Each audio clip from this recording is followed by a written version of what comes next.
ஆயிஷா ரலியல்லாஹு அன்ஹா யார்? உம்மஹாத்துல் முஃமினீன், மூமின்களுக்கெல்லாம் தாய்.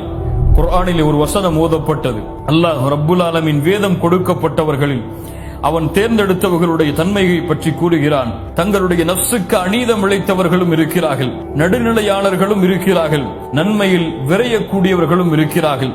இந்த மூன்று தன்மையும் யாருக்கு பொருந்தும் ஆயிஷா ரலியல்லாஹு அன்ஹா அவர்களே என்று கேள்வி கேட்கப்பட்டது. அப்போது சொன்னார்கள், நடுநிலையாளர்கள், சஹாபாக்களுக்கு பின்னால் வரக்கூடியவர்கள்.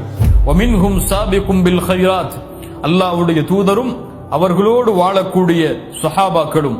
ஃபமின்ஹும் ஸாலிமுல் லினஃப்ஸிஹி, தங்களுக்கு தாங்களே அநீதம் இழைப்பவர்கள் யார் என்றால் என்னையும் உங்களையும் போன்றவர்கள். அல்லாஹு அக்பர். ஆயிஷா ரலியல்லாஹு அன்ஹா சொல்கிறார்கள், அநீதம் இழைக்கக்கூடியவர் நான், என்னை போன்ற இருக்கக்கூடிய நீ. ஆனால் நன்மையில் போட்டி போடுபவர்கள் சஹாபாக்கள்.